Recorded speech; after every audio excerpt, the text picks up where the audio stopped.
Good night, Barbados. And welcome to another edition of DLP TV, Honest Voices for the People. I'm one of your co-hosts for the night, Dwayne Goddard, and tonight I'll be one of the two thorns, and I'll be the thorn by nature. The other person will be the thorn by name, but one of the two thorns among the roses. And I'm going to let the roses introduce themselves to you at this point in time. Go. Hi, good night, everybody. I am Sue Harris, and it is a pleasure to join everybody here from a very snowy state. Much more snow this week than last week, but it's a pleasure to be here, and Merry Christmas Eve. And our second rose by name. A rose by name and a rose by nature, I hope. Good evening, everyone. Merry Christmas, everybody. Looking forward to sharing stories tonight about Christmas past. Thank you very much. And as I said, I want to welcome all of you here in Barbados and those who are tuning in with us from across the globe. We want to welcome you to this Christmas Eve edition on Tuesday, the 24th of December, 2024. We want to welcome you to DLP TV. Tonight is the second edition of our Christmas edition of DLP TV. And we want to begin this evening session with a talk about some reminiscing about old-time Christmas in Barbados. We're going to review some of the things we looked at last week, and we have some pictures for you. You know that pictures paint 1,000 words. But before we do that, we're going to just begin with the song, A Bajan Christmas Carol.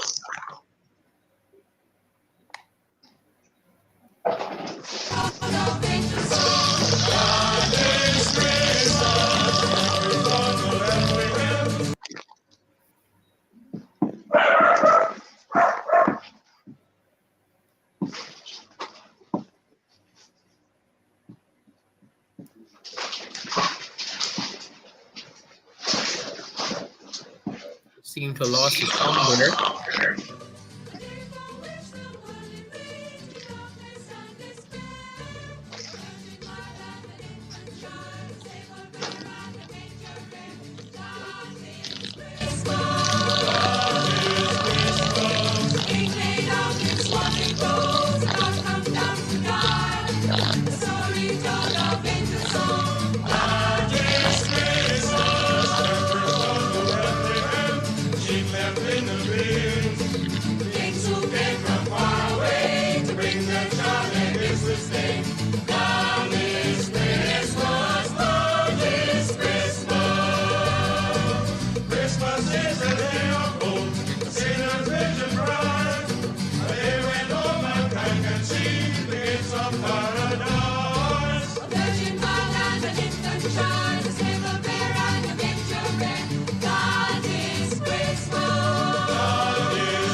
And indeed, that is Christmas.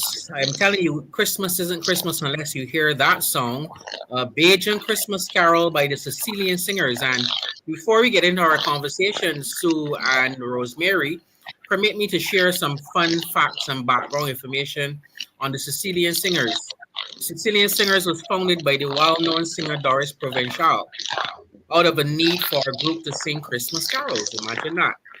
Their first full-length concert was in 1971 at the Ursuline Convent, and the group can be traced back to 1970. So we're talking some good years here. This was before me. The group is named after Saint Cecilia, who is the patron saint of musicians. And I am saying believe, the current director is Jimmy Alexander. At this time, before we get into our discussion, we're going to play a second song for you. And that's what we're here to discuss tonight, all about Christmas. And it's Christmas is Here by John Yard and Mikey.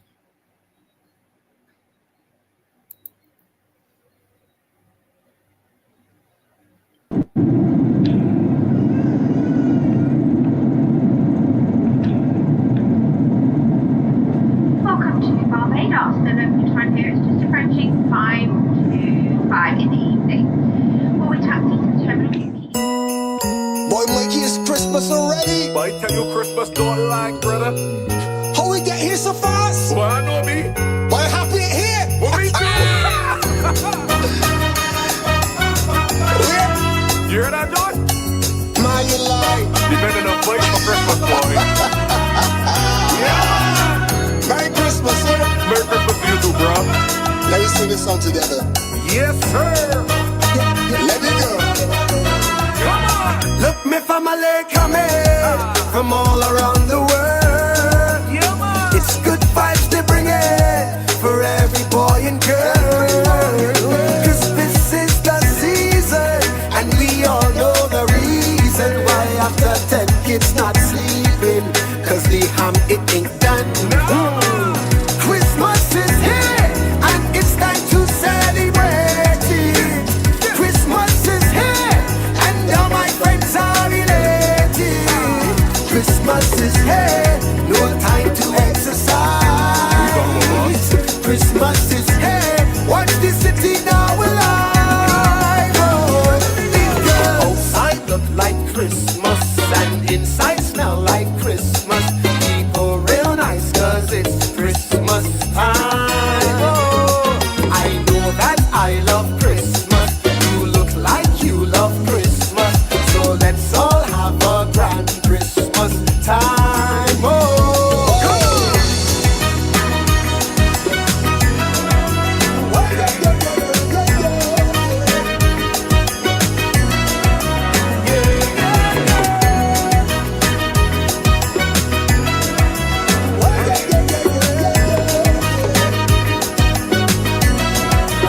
Long time friends I see it, that I ain't seen quite a while. Christmas carols playing, got me feeling like a child. Cause we've been waiting to start all the decorating. Cause we anticipating eating ham and opening gifts. Christmas is here, and we too love to celebrate it. Christmas is here, all around, I know you can feel it. Christmas is here, everybody on the road. Christmas is here, grab a friend and let me go. Outside look like Christmas, and inside smell like Christmas. People real nice, cause it's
And indeed, outside does smell like Christmas. I tell you, ladies, today I was driving around. I went by my mom this evening, and outside definitely smells like Christmas. Everybody's baking something or the other. Now, those of you who were tuned in last week, you remember that Sue and I would have shared last week. And I know Rosemary was not here with us, but I know a little birdie told me that she was still taking part because she did send a message in the chat, and we did ask. She said something which we're going to discuss again today as we review some of the things that we discussed last week before we go into our ideas of Christmas. So I want to give Rose an opportunity to share with us just her memories of Christmas as she was growing up, and probably the best thing she likes about Christmas now. And while she's doing that, I'll ask our producer to just put up that picture with the shelling of the peas, because I think if I remember correctly, that's what she was doing last week when we were on here. So go ahead, over to you, Rosemary.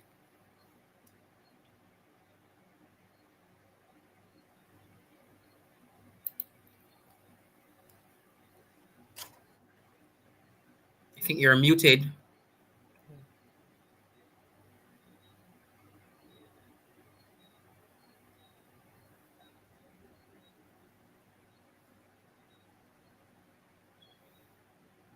I try to find the cursor. Okay, Okay, we you're can on hear you now. now. We I'm hear you on now. now. Good. Yes, Yes. great. I was saying that while you were on last week, yes, I was watching and I was shelling peas, and that is something that I haven't done in 1,000 years. But a friend Yes, of mine sent me 2 shopping bags of green peas last week. Wow. So I yeah. sat down and that is what I did, and it really made me remember Christmas as a child. But Mm-hmm. I can tell you what my mother used to do is to watch us, the children, shelling peas, because when we got tired, used to throw the peas in the bag with the husk. And she would always go through that bag with us and say, listen, y'all throw away my peas. Good And, peas, yeah. and just chase us away. And I can tell you, my fingers are sore. The size of my fingers sore now with that task. But I'm sure my mouth won't be sore tomorrow morning when I'm eating my green peas and Green rice and peas and baked pork. rice. Mhm. Correct. The Here other we thing, have in the yes, picture. That was my yes. mother and my aunt today. And when I saw that, I remembered you. I said, I must snap this picture for tonight. So I, yes, I, this I, is. I thought it was me and my daughter shelling peas. I picture you sent a drone by and you took that photograph.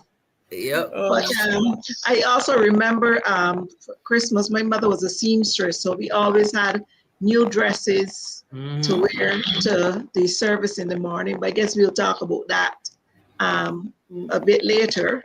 Yeah. And Christmas for me was for me, it was the food, the baking. My mother used to bake cakes. She used to do her own guava jam and guava jelly. Mm-hmm. And she used to bake her own sweet bread. We didn't know anything about buying cakes. And I remember in the very early years, my mother did not have an oven.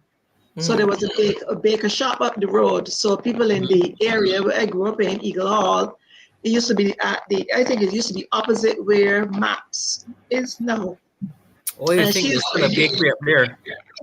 I don't think so, because the place that was the bakery now is just an empty space. But I Oh, remember okay. my father taking the cakes and breads up there to that bakery to be baked. Mm-hmm. But that was something that didn't last very long. But that's what people used to do. Who didn't have ovens, they used to go and carry the stuff. Even the meat, they would carry their pork or duck or whatever and carry it to the baker shop to be baked for Christmas morning. And I also remember then my mother got a little small oven and she could only bake 1 cake at a time on top of primus stove. Yeah. Yes. So my father used to stay up with her all night because 1 cake is baking at a time. And those were some really lovely cakes and some very fond memories I have of Christmas growing up. My father always made Christmas happy for us. I remember too, they used to have hams selling in bags, salt hams. Mm-hmm. Mm-hmm. My Yeah. father would have 2 and they would hang up in the kitchen. Yes. We talked So, about that In the last week. rafters. right. Yep. So at a certain time, they used to be dripping the juice. And Mm-hmm. we as children couldn't wait for Christmas. So we used to go and hit the hams at the bottom and lick the juice. Yeah. from the hands. Yep. Children So yeah, always found a way. yeah. So I have very fond memories of Christmas with my parents growing up. What about drinks? Do you remember the cases of drink, or was it sorrel for Oh you? yeah. What was We used to have what they call sodas now, the fizzy drinks, it? Mm-hmm. but only at Christmas time. No Yes. other Right. time of year. And it isn't like now where I see my grandchildren every minute they go in and drink a 12-ounce soda. That 12-ounce drink had to divide in half. Mm. So Yes. you could have sit down and drink a whole Coke because my mother Mhm. would not allow it. You Yes. know, so that is what I know that we used to have soft drinks. But Yes. I can't remember my mother making sorrel. Okay. So one of the I, things that we discussed, Sue and they discussed last week, was the park. You have any memories of the park? Ever went into the park as a child? The Queen's Park. no, my mother never did that with us. We never went to. If we did, I have no recollection of it because we Mm-hmm. were Methodist at the time, and Mm-hmm. we used to go to Gill Memorial, Yes. where the police station on Black Rock is now. The Mm-hmm. big Gill Memorial Church was there. And Christmas for us there was a lot of you had to learn recitations. They had Hmm. Christmas Yes. concerts and things like that that the children could participate in. And that Yeah. 5 o'clock service in the morning. And we Mm-hmm. always have to always had new shoes for Christmas. And they had to be black, these black patent leather shoes. Mm-hmm. And our dresses for Amen. Christmas were white dresses with red ribbons. Nice. And Hmm. Nice. you used to go and get your hair done by a lady called Ina. I think she's still alive. Now, I used to live there right behind the Liberty Social Center. So Mm. Ina would be somewhere in Hanshaw land. So we used to go. I used to go to her and get my hair pressed Right. on Christmas morning with the hot combs. Pull out with the hot Mm-hmm. combs. Yes, and you don't want your hair to get wet because when it get wet, now you know what can That's happen. it. So exactly. It was small. Right. Yeah. So Yeah. we used to get our hair done for Christmas. And we That got Christmas. lots of burns, Rosemary, didn't we? Burns Yes. on the ears Yes, burns on your ears and sometimes in and your on the head. front. So Yes. I'm glad you mentioned that because I used to watch my aunts get burned. So tell me, how did you treat your burns? Let me see if it was Ah, similar. Was I, Vaseline? I yeah, think, you just put yeah, you Vaseline just on rub it Vaseline Yep. on it. That's what I saw too. That's what I saw. The and just Mine, Vaseline. leave it it. was sizzle. Right, right. When you put the Vaseline in your hair, when she pulls that hot comb, you can hear it sizzling, you can smell it. You can smell Mm-hmm. your hair. Yeah, so that is a Christmas scent too that I would miss. Hmm. And as we continue, I'm gonna ask our director to put up the one with the moral. We're gonna discuss that in a bit. Oh, But yeah. Rosemary, what about no Christmas? No, are there any traditions that you would have brought to your adulthood that you would have had as a child, or you just Oh, created yeah. your own? I still bake my own sweet bread. I sit down with grater and grate my coconut because I don't like it done in the machines because it look like somebody threw it up. So I don't like that. I sit down Yeah. and grate. I have a grater. I grate my coconut. If I Right. want a cake, I bake my own cake. I don't buy cakes because I don't like cakes done with margarine. My cakes are always done with butter. Hmm. Okay. So I bake my own cakes. I got my sweet bread done baked already. Oh, wow. Yeah. And I still cook like how my mother cooks. I have my turkey. It is Mm-hmm. already stuffed. I buy my soda bits and do my own green seasoning. It's not in a bottle. I go and buy my thyme, sweet marjoram, parsley, Yes. Yes. and, All and I right. chop up my seasoning with onion and garlic and whatever. And cook Mm. my biscuits and stuff my That's turkey, tough. which I have there. Yes.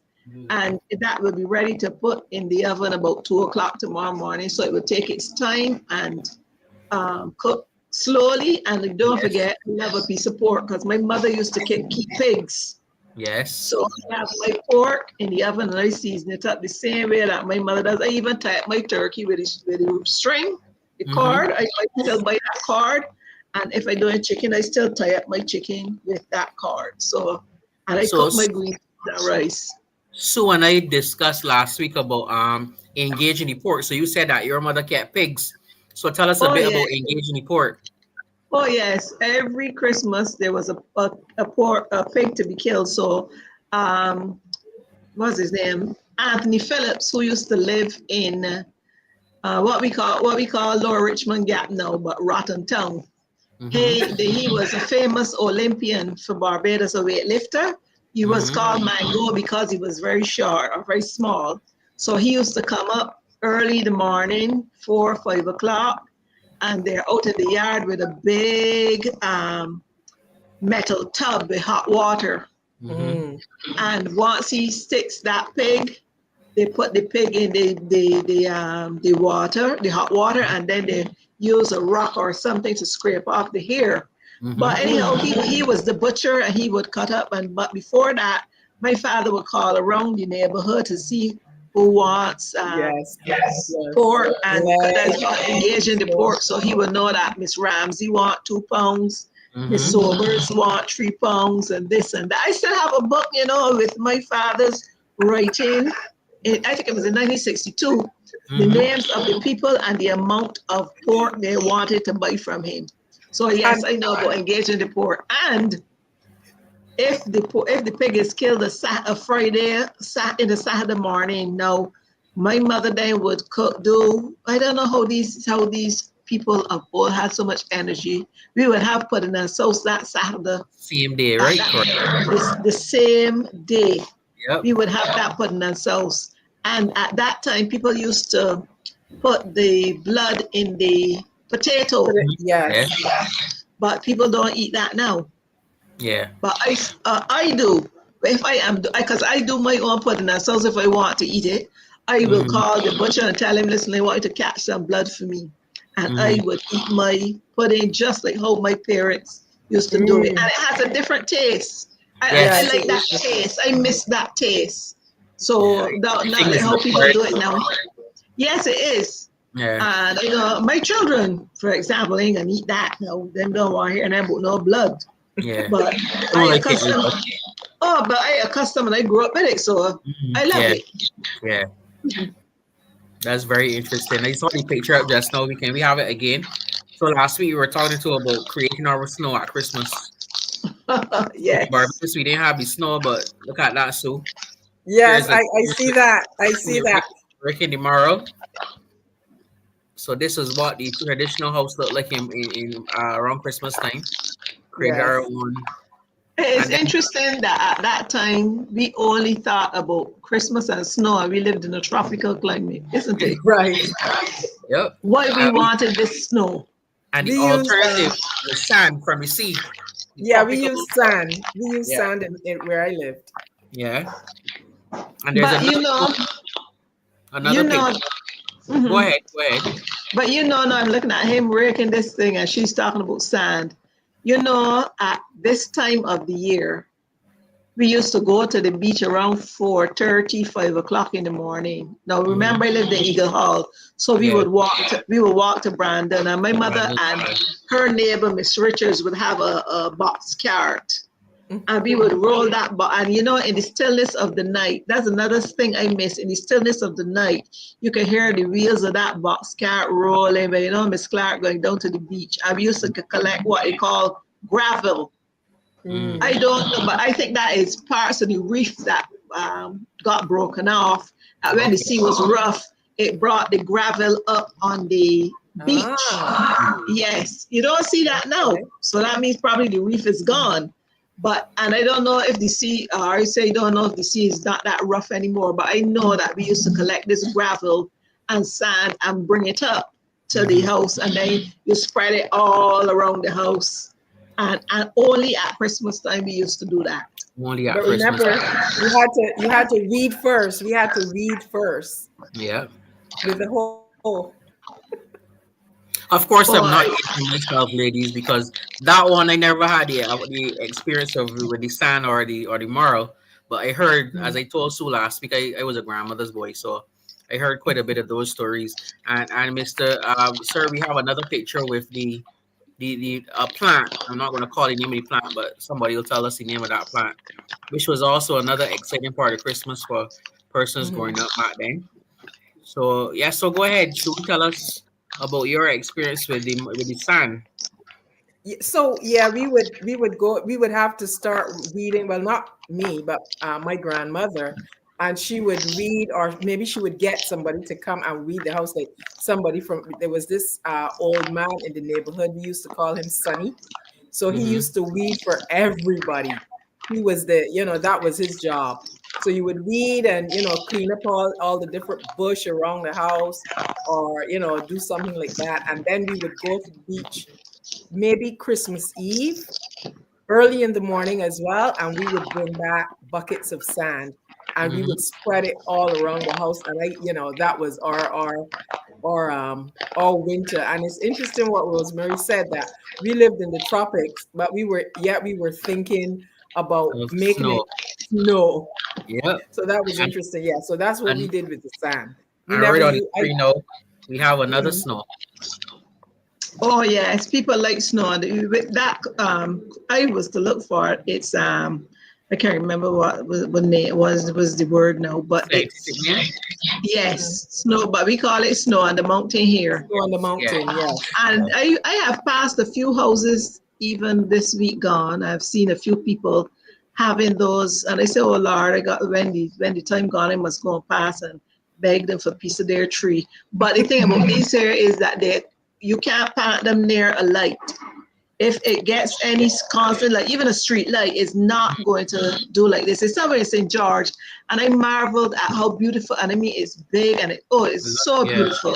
Wow. And another tree that we used to see a lot, another plant, what we call the poinsettia. Yes. Poinsettia. Yes. Yeah, and strange enough, I came across an article I was reading today, and they said that this is not the poinsettia, but they gave it scientific name and it talked about its origin in Peru or something like that. But Mm-hmm. I said that to say that old time poinsettia, you only see very few houses with that original poinsettia. Oh The other yeah. ones, yes, very few people still have that growing. And I Oh. understand that these pretty ones that they're bringing now from the US, they Mm-hmm. cost so much money, $79 and up. They only stay beautiful like that. But even after Christmas passed and you put them in the ground, they die. They don't survive. So I don't know. But Yeah. yes, snow on the mountain and poinsettia, that that it is Christmas. And the other thing that we might also forget, as children, when we knew it was Christmas, when they got the key and arrow. Oh Do yes. you know about that? I heard I about don't that. remember that one. Oh yes. Oh, you look around the country and you see Mm. that the king got the arrow, or Yeah. you know Okay, sticking that up, it yeah, is. at the top. Yes, you know that it is Christmas. The king and arrow Mm-hmm. that the people use. Right. So those are things that, and these traditions can only stay alive if they are Mhm. passed on to our Yes. children. And Yes. I Yes. find that minority communities in Barbados, they keep their traditions and they hold fast to them. Mm-hmm. Yes. But we, the majority, tend to want to forget or don't see the importance of Mhm. passing on Value. these traditions and the values that come with the traditions to our children and our grandchildren. And that Yes. is why we are losing this spirit, this real spirit Mhm. of Christmas. Yeah, Yeah. because Go ahead. Rosemary, I agree with you there. I just wanted to say that about traditions and passing them on, because a few years ago, well, I think my husband and I were home 2 Christmases ago, and we were just surprised that people didn't seem to bake a lot. Yeah. They buy Uh, and fight when they and buy and food. and that is something that we that I really loved and enjoyed. Like smelling that smell in the house, and lots of people they were buying cakes. Mm-hmm. That was a surprise. Interestingly enough, when I left by my mom this evening, so the secret is that my mother bought her cake, but my aunt is preparing to bake sweetbread and her cakes. And they live in the same house, huh? But mother bought, and auntie is baking Wow. her own. But like you said, that was one of the smells that we were talking about, the smells just now. Yes. And that was definitely one of the smells that about this time on Christmas Eve, you would be Mhm. sure to be smelling people preparing their meats, preparing their bread, the cakes and whatever else would always be prepared at this time. So we're losing that for sure. But I guess is up to us to really pass on these things to our younger children, so that Yeah. they know the importance of it. It's just not a tradition, but it's who we are. And the thing about it is that is what is killing, you know what is killing the Christmas traditions too? The commercialization Right. of Yes. Christmas. And this, you know, this thing about you people buying cakes. I can't buy a cake.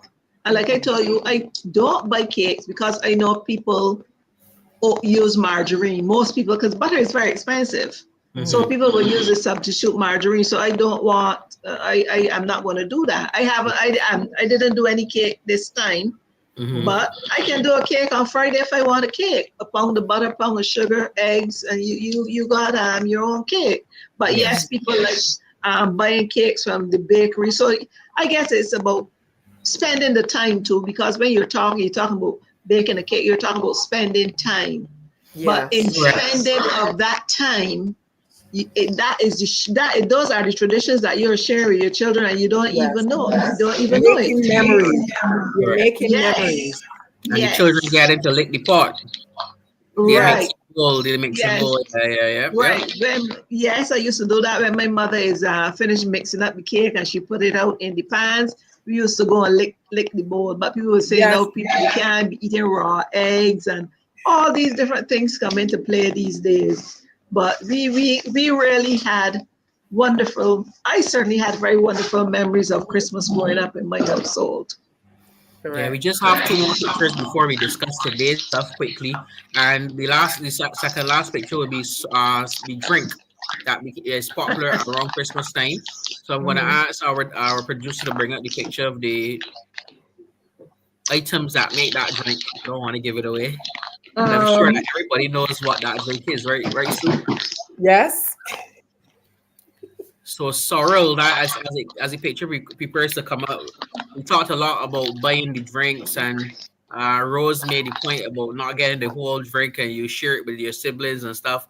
But also there was the very popular sorrel. Now let's hear Mhm. me, Rose. Let me hear if you can remember how to make that sorrel. What was the first thing you do with the sorrel? As I said, my mother never made a sorrel, but I know Mm-hmm. of my neighbors Lovely. making it, Mm-hmm. and they would go and cut the sorrel and Yes. take out the seed and Yes. put it to dry. The dry. Yes. Correct. And Yep.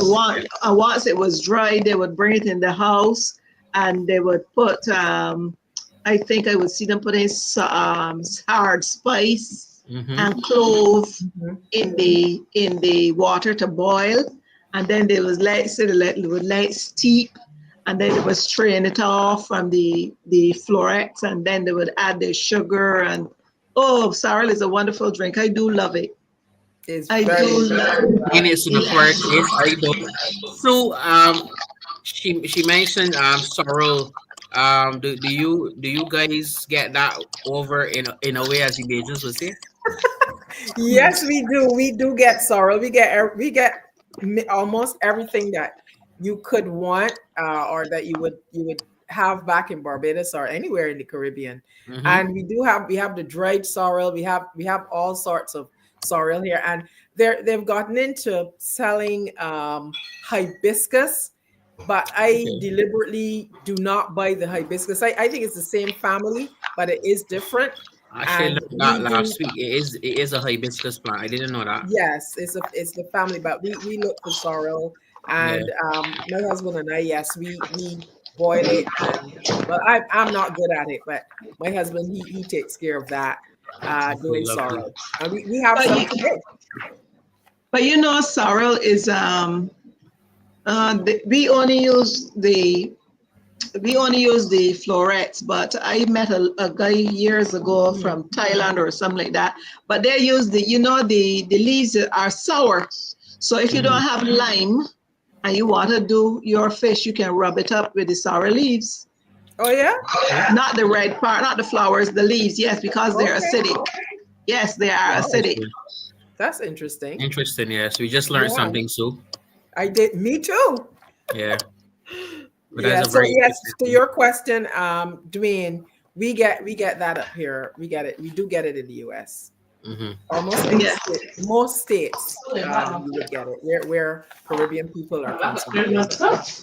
But sorrel is a very refreshing drink, and and people in Nigeria and Ghana, they use it. I think they call it by a different name. So I can't remember the name. I can't recall the name now. But yeah, it's a very refreshing. And the thing about it is why a lot of things really don't mean much to people now, because I probably only used to see sorrel at Christmas time. Mm-hmm. But now you can go and buy dried sorrel in the grocery store. Any time of the year. It is And true. ham, and the ham. We talked about ham earlier. I just going back a bit. Hams were something that we only used to see at Christmas time. Well, certainly in my household, only used to see at Christmas time. I think no, I was just going to say, I think in our house, in our home, we probably could only afford it at Christmas time. Correct. Same here. Right. So that's the only time you will see ham, but now you can go and get a ham anytime. I understand that point so well, Rose, because my grandmother, she used to sell stuff over by the gas station. And one of the things she started selling was ham cutters. So I got so accustomed to seeing ham all through the year, smelling ham being baked all through the year. So that when Christmas came around, I was not too fussy about getting a piece of ham. So I totally understand that. And like you said, when you have it all over the year, it doesn't have the same effect on Christmas morning. Mm-hmm. And the last going back to sorrel, somebody was just viewer is saying that there are two colors of sorrel, red and pale yellow. I've never seen pale yellow. Oh yes, there is white. I think there's white sorrel. No, I think I know, because another friend of my daughter's, her name is Shani, one year, I think they had white sorrel going, and that was the first time I had ever seen it. But yes, the florets are white. Yes. But now you are encouraging me now, when the show is finished, what I'm going to do is I have sorrel. So I am going to make a sorrel drink for tomorrow, because I have. And you know that you can make wines with it as well, sorrel wine. Oh yes. Yeah. Oh yes. Oh yes. Oh yes. Correct. Yes. And we forgot to say about apples. What we call English apples. English apples, yes. That came up last week, yes. Yeah, we only used to see them at Christmas time, and they always had a scent. It's something that you could have bring in the house and hide. But now apples don't got the scent, and some of them don't even got the taste. You're right. We used to get the glazed ones. What do we call those? Candy apples. Oh, I used to get those in the park. Yes. I think somebody used to be, oh man, we used to die for one of them candy apples here. And they used to be the Macintosh apples. Yes. That was the variety of apple, Macintosh. But you don't see Macintosh now, because I guess they're easily bruised. So the importers don't really bring them, but I love a Macintosh apple. We get them here, but they don't taste like what I remember in Barbados. Oh, it doesn't taste. It just doesn't have that taste. And our last look into last week's review, we're going to be looking now at our final picture, which is of the lights. Now, remember last week we were discussing bonnets and how persons used to dress up their houses, and they would all have these all these special lights and stuff. So I got a picture. I found one online for us, so we could look at that and have our final review before we move into this week's the new stuff that we're going to discuss for this week about Christmas in Barbados. This thing about lights is really something relatively new. Yes. Because I don't remember as a child nobody having the lights outside, like how I see people. That's why I talk about the commercialization of Christmas. Now that people go and spend thousands of dollars and I love the light. I love the lights. Now they're very beautiful, but as a child, we did not have that. But yet, it used to feel it was such a happy time for us. Yes. It was Christmas even without the light. Even with a Christmas tree. I never had a Christmas tree in my house growing up as a child. You know nothing about no Christmas tree. No. I remember a tree, and the lights were those. They had the lights that would send you. It would be really painful if you stepped on them, because they had these prongs. Uh-huh. Yep. Dare you to step on one. Yep. Those were the ones I remember, but in the Mhm. house, not outside. We never had any. We growing up, we never had a Christmas tree, and we never used to really. We never got presents. Come to think of it, Oh only yeah. one. Only Okay. 1 year. I remember my godmother who lived in Canada sent me a doll, but Mm. we never used to have. We never got gifts as children at Christmas, but we used to be so happy and Yeah. contented. It Mhm. was never about gift giving. You see, it was about the Christ in the Christmas then.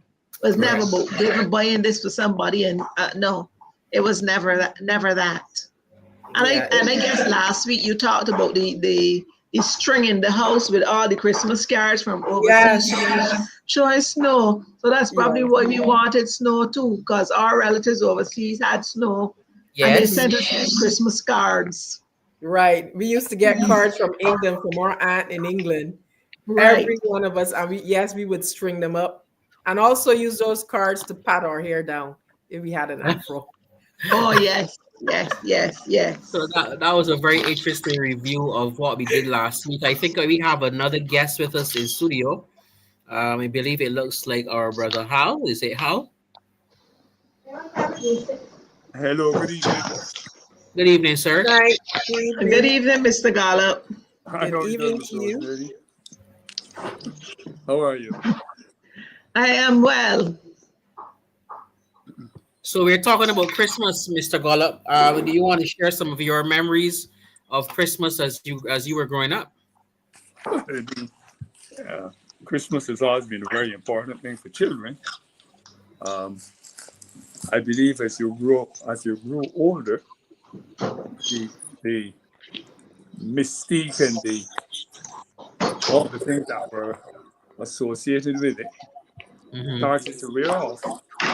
But it was a time of sharing and the kind of spirit of the season, which people thought was synonymous with the birth of the Christ child, Mhm. and that was the central focus.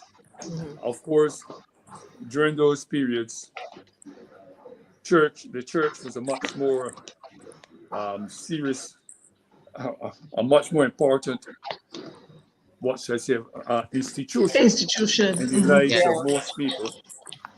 And a lot of what happened at Christmas was controlled by the church.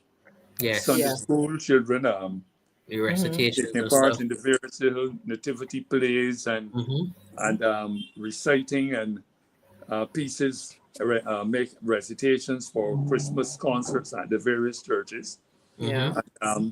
especially in those areas where you had the evangelical movement.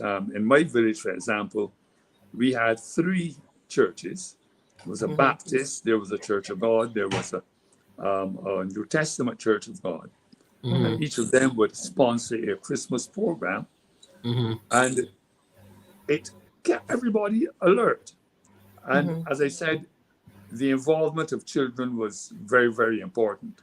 Yes. Um, but I had my days of that. Yeah. of course, Learning that recitation and learning Yes. that forgetting to part. recitation and getting the appropriate applause if you did it well, Yes. Yes. and getting the appropriate censure if you forgot Forgot Your the word. your lines. piece. Yeah. So Correct. those were Correct. those were things which people look forward to. But of Mm-hmm. course, the spirit of Christmas also extended to the caroling, the Mhm. village groups, people who came out and knocked on your doors, Mm-hmm. um, and they often addressed you, the master and the mistress of the house, with some of these wise sayings, which were all adapted for the purpose. Mm-hmm. Mhm. Um, the Hark the herald angels sing, open the window and give me something. Peace on earth and mercy mild, two drinks for a man and one for a child. So that kind of thing. And Yeah. these were they were called scrubbers. Mm. That group of people were called scrubbers, and Mm-hmm. they moved around the villages. and they spread the Christmas spirit. They, of course, the various delicacies of the season were very important as well. It was the one time of the year when ordinary folk were able to get a slice of ham or have an English apple. And I can tell you those English apples were real apples, not what no pass for apples. Yeah. Yes. As a boy, biting one of those English apples and the juice flying out. I mean, Yes. I could even smell that apple now. Wow. Yes. The Yes. smell remains with me. That's of course, true. That smell. That was a delicacy. And growing up in the village too, I mean, you got accustomed to things like jug. St. Philip was famous for growing guinea corn. Mhm. St. Philip and St. Lucie. I don't know if that guinea corn was grown any place else with the same kind of with the same extent. But it was strange that St. Philip and St. Lucie were the parishes where that guinea corn was more readily available. Okay. And of course, you can buy it now I understand you can buy it now in the market where the people who sell in the markets would have some guinea corn to make jug and so on. Go back, Hal. Mr. Gallup, I see guinea corn. I saw guinea corn flour in the supermarket this week, and I know guinea corn flour is gray, Great. but this one is white. Well, So I don't know. Great. That might be Yes. that might be genetically engineered. I said so. As it's most things these days, yeah. Oh. Yeah. Guinea corn was grown on a grass with a very tall stalk, and you had to protect it from the I birds. don't know. Oh. So that after it reached a certain maturity, the corn was the stalk, the corn itself was covered with a bag. Oh, Prevent okay. birds from destroying Okay. Picking the it. crop. So that was something which you had to protect from the birds if you wanted to get any to grind to make the flour. But my recollection of it, Rosemary, was that it was grayish. Yes. Yes. That's very interesting. Guinea corn and sorrel. Sorrel was another very popular drink. And you know what sorrel, the sorrel pods, you cut them and you put them up to dry. And then you made your beverage. And you could blend that sorrel depending on your own preference, because some people would put a dash of rum or wine or something. Yes. And put it It's away quite in an earthenware jar, Mhm. so that the fermentation process would continue. I have very vivid, what should I say? It's not a memory, but the story had been told to me so many times I could not ignore it. I'm a Christmas baby, and my mother always spoke of the sorrel she had set aside in the cornery jar in the monkey. Oh, the monkey. What we call a monkey, a thing like a kettle made Yeah. of earthenware. And she had that sorrel set aside in the monkey. And I put in my appearance a Wednesday evening. That Christmas, it was a Wednesday too. And she couldn't touch the sorrel. So I've been told that story several times of the sorrel and the great cake. That cake was put up. They used to call you set the cake up months before Christmas. Yeah. With all the fruits. And All the things. fruits. And, Prepare the fruits early, yes. Yeah. Again, you put that in an earthenware jar. And Mhm. you then grind them on the when you were, table. yeah, a little Mhm. Metal grinder, yes. Yes, and you think yes. that was used for putting for setting up the great cake At least 6 until you were months. ready to bake it. Some 3 months after that cake was set up. And again, depending on what were your preferences, you were able to To add soak them some a well. dash of rum or a dash of wine and all those things Yep, you correct. would put in it. But those were the kinds of things which triggered at Christmas for boys like us, children like us who lived in the country districts. We also used to relish the opportunity to get up early on a Christmas morning, catch the 5 o'clock bus in Brereton, where I came from, and go to the park Mm. to Yes, so you're listen to the discussing part. police band and that kind of thing, and to mingle and walk around the place. That was something which we look forward to. Was it a dress And, up here for you as well? pardon? Did you dress up as well? Well, dressing up has become more a thing of the recent past. Okay. I see these exotic suits and things that the men wear. Yes. That was not the thing in my day as a youngster growing up. Okay. Put on your finest suit, your finest dress. It was not the kind of parade now with these very bright colors and exotic styles and things which the men use for to wear to the park. Mm-hmm. You had on your nice shirt and pants. You send the best. On a tie. Yeah. And your new pair of shoes. Yes. Often you did not have a chance to break in. Mm-hmm. So you would be hopping and scotching in this new pair of shoes. Yeah. If you were fortunate enough to get that pair of shoes a few weeks or so before Christmas, you could break them in. You could wear them around the place and get your feet accustomed to them.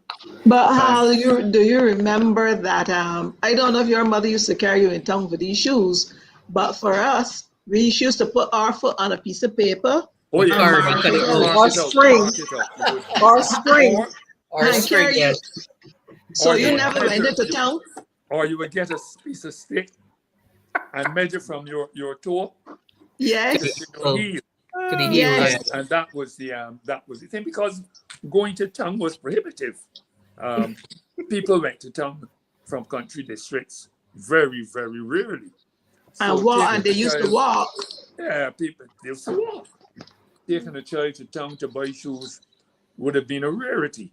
That was something which That's true. Yes, a you didn't go to later town. generation would be accustomed to. But you were measured, your feet were measured, and the shoes were bought accordingly. That is why sometimes they were slightly tight. Oh no, that would never happen with my mother. My mother always used to buy them a little bit bigger and stuff them with cotton wool so your foot would grow to your grow into it. That was the thing. You would grow into it. So yes, the shoes will last a little longer. A little longer. Correct. If you bought a shoe that was fitting, correct, fitting snugly, you know what I mean? And those stores that pair of shoes will not have a very long lifespan with you. Yes. no. True. And I was going to say that those. Sorry. Go ahead. Sorry. I was just going to say that those stores. I remember Bata, Pilgrims, and there was one where Annie Wilson was at. There was a store beside Annie Wilson that sold shoes, or it was Annie Wilson. That might have been Bata and Bata at that and corner. Pilgrim. Pilgrim was very I saw Pilgrim. Yes. Yes. But you know, there was Fogarty as well. Yes. But of course, there were the other bigger department stores like Cave Shepherd. Yeah. The Colonnade. The Colonnade was further down, somewhere down Broad Street, I think. I don't remember. Yes. I don't remember Colonnade. Yeah, but you know, my mother never took us to town. Well, we used to go to town, but she used to take us to town at night. When the stores were closed. So when we looking at all the toys and say, Mommy, I want that doll, or Mommy, I want that, she would say, yeah, you can't get it now though because the store is shut. Been Jump shocking. I'm a brilliant mother. Jump Love So, it. yes. So Good memories. we have, and it's interesting you segued into where we're going next, Mr. Gollop, because you talked about going to church, the different Christmas programs, and last week Sue and I were discussing about community and the different activities that the community got involved in, and I can tell you that those churches, you said you had 3 churches within your neighborhood, and Oh, I'm yes. sure that the entire community would have visited all 3 churches unless they clashed. Oh That all yes. 3 No, programs they would have made been, sure yeah, that they didn't clash. For correct, example, correct. the Church of God used to have their program on Christmas night. Mm-hmm. The Church of God. That the Baptist was the night after, and Mm-hmm. then the New Testament they would have it some other night as well. But Yes, there was no clashes because correct. often some children would recite or perform at all 3 churches, At all 3, so yes. that there was not room for any clashing.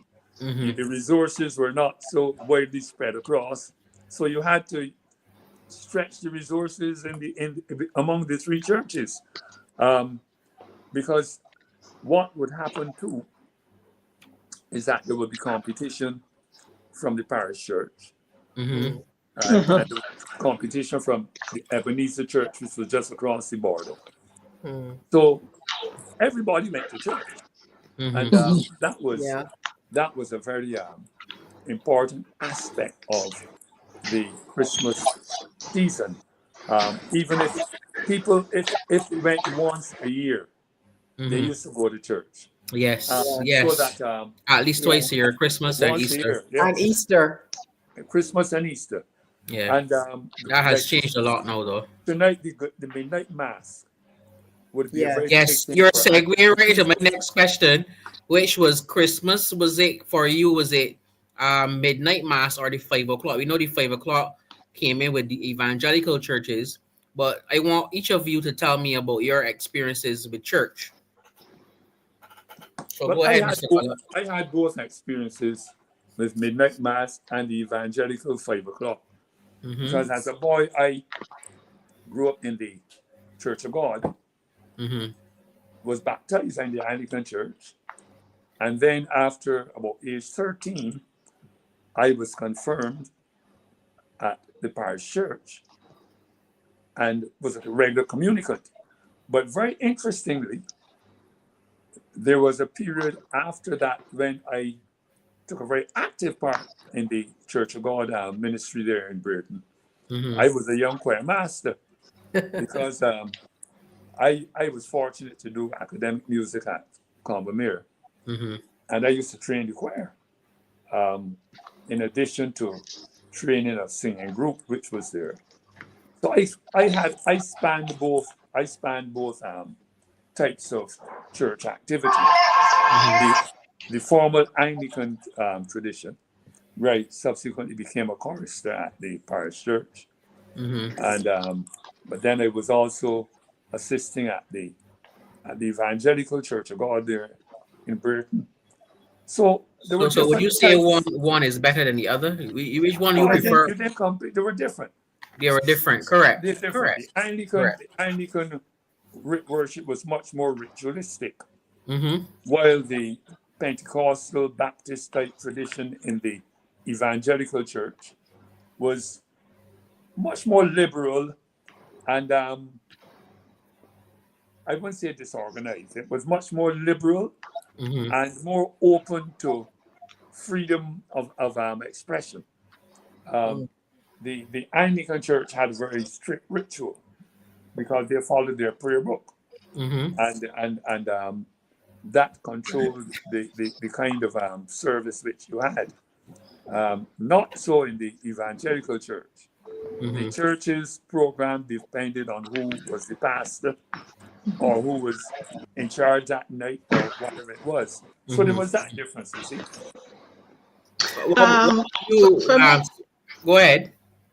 For me, in my very young years, as I said, we were First Methodist, so I would go to Gill Memorial Mm-hmm. and they would have their little Christmas programs for the children. And in the 60s, my mother became a Catholic, Mm.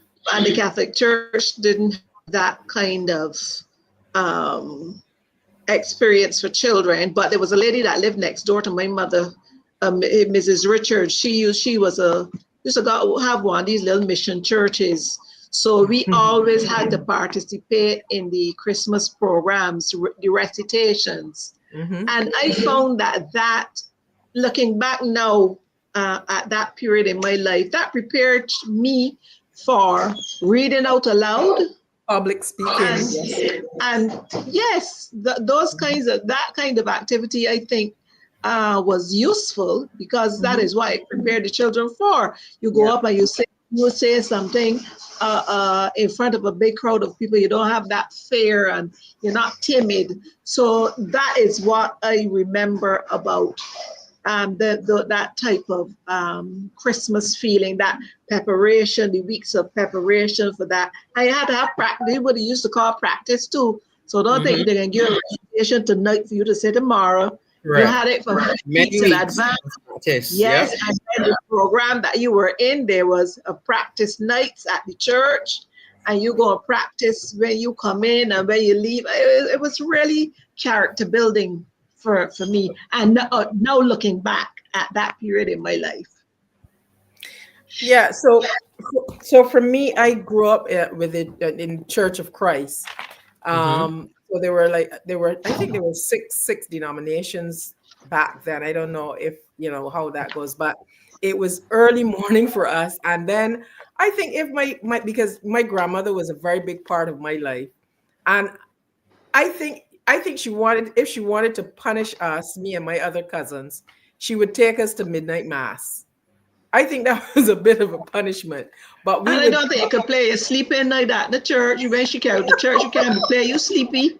No, and we always used to try to sit down away from her, but we had to be in seats in front of her, and she would tap like 2 or 3 ladies when we go to church, and if you want to behave badly or you're talking, she would tap 2 or 3 people going up, and they would hit us, they would touch us, and we would look back, and she was she would be giving us she would be giving us the eye. That look. Yes, that look. But yeah, for Christmas, it was that 5 a.m. and you had, yes, as you said, Rosemary, we had to learn recitations. And, it did a lot to teach us about public speaking. It really was about that. And we didn't even know. And I was just going to say that because the body didn't know about the public speaking, but that's what they were training you for. Yes. And also I did not understand why they would, like when they had plays, I would always be the one to do the narration. But later I found out that it was because I could read so well. But I used to be so upset because I wanted to be in the play. I didn't want to be the narrator. And I would always be the narrator every year. And that, for years, that upset me until, later on in life, I realized, it was because I was a reader. For, at that young age. So but it was very, as you said, we had practice. We went on Thursday nights, on Tuesday nights, and you do your recitation. And, some people would have the long ones. Some people would have the short ones. But it was so much fun. So yes, Christmas was that 5 a.m. for us. Like you said, I had the experiences with the very long poems too. But I guess as we got older, we recognized the way we were the ones that got those ones, right? Yeah. But it was very interesting. And then we also had the little skits, as we would call them back then. Yes. That's where my dramatic skills were honed in the church. Right. I guess mine too. Yeah. But, it's interesting that people always, when you hear a lot of singers talking both locally, regionally, and internationally, you always hear that they always say they began where? In the church. In the church. Yeah. In the church. Yeah. Now y'all are making a very important point here. Because I don't think we recognize the value of that kind of education, even though it might have been incidental education, Yes. which involvement in the church and its activity, how it benefited youngsters Yes. growing up. Correct. It taught you discipline. It taught you how to, well, it helped you to train your memory. When you Yes. study Definitely. pieces like that, that in itself was an exercise. Everybody of a particular generation, certainly of my generation, was taught to memorize poems. Yes. Yeah, and interestingly enough, too, Mr. Goddard, it taught us time management because I tell you, we had a lady who was our Sunday school superintendent, God rest her in her grave, she in our calendar. And if she set practice for 6 o'clock and you got there at 6:10, she'll be walking through the door with her face very upset and going home because she said 6 o'clock. So you better be there for 6 o'clock. But that is the discipline which I talk about. Correct. Yep. All of those things instill a sense of discipline in young people. Very grounded. Regrettably, so many youngsters are allowed to go their own merry way without any commitment to any meeting of guidelines and timelines and commitment to this and commitment to that. To teach you, well, look, if you are taking part in any activity in which a number of persons are involved, your input and your cooperation and your punctuality and all of that, very important. The whole thing would fall Paramount. down. Yes, very much. The whole thing would fall down. So that those were useful lessons that were taught at a very local level. Yes. You didn't have to rely only on what you were taught at this school or the next school. You were taught these things by ordinary folk. Some of whom did not have a secondary education, but who had a sense of commitment, and they were committed to standards. You don't have to be a secondary school boy, as they would say in those days, a school boy, to have high standards. Yes. When I was a boy growing up, it was very, very standard for people who did not have other than a 7th standard education to insist on good speech. Yes. And they would chastise you if you spoke bad grammar and that kind of thing. Yeah, social media has there was people always aspired to higher things. Yeah. And that was a tradition which boys of my generation were exposed to in the village. There was always an older person who encouraged you to aspire to something greater. And that was very, very, very important. Another interesting thing that I noticed is that even back in my day, Sunday school was not an option. Oh no, you had to go. Yes. And I was speaking to somebody a couple of years ago, and she was saying to me that in Barbados, and she said, for my daughter, I let her choose if she wants to go to church or not, because she has a choice. We didn't have a choice, and I think that it was helpful to us. And Sue, the absence of that shows for me as a teacher, like when we take the children now to church services like Ash Wednesday or Independence program, some of the children don't know how to behave in church. Yeah. Because it's such a place that they don't have any sort of experiences with, so it's difficult for them to manage the behaviors while in church. I think it has to do with if you talk about what Hal was talking about, the things that they taught you in church back then. Yeah. I don't necessarily believe. I know that we cannot go back to those days, but I think that what has happened is that children need to know that there's a time to be quiet. Yes. And like you said, Dwayne, people don't teach or don't give their children quiet time. So that when they go to church, they got to be fidgeting with this. They got to get them a tablet to go to Taking the church games with. to church. Oh, No, you are going to church. My grandchildren don't go to church. We don't go to church really. But when they were much younger and we took them to church, they knew that when you are in church, you sit quietly and listen, not be running up and down the church pews and fidgeting with this and want something to eat. And I even with my children, when I took them to church, I never had to give them a biscuit in church and nothing like that. There's a time to be quiet. You need quiet time. So these are the things that we are missing from I will have to say my generation. Hal will have to say from his generation, they're gone. I don't see them coming back these times. It's sad to say. It's sad to say, but like I said, as a teacher, I see it daily, and it's really sad. We just want to move into some of our final questions as we move into the second half of our show. For you, what I want you guys to tell me about your Christmas morning breakfast. I know, for instance, I'm going to call a very good friend of mine's name, or I wouldn't call his name, but one of my former principals when I was at the St. Michael's School, just go there. He always speaks about his ham cutter and a plus. He must have that before he goes to the 5 o'clock service on Christmas. That is a very young person. Because so tell me about your experience, Hal. I don't tell know me about your first. first. Telling somebody of my generation about a plus is a thing that a plus came into Barbados in the 70s. Sometime in mid 70s, I would think.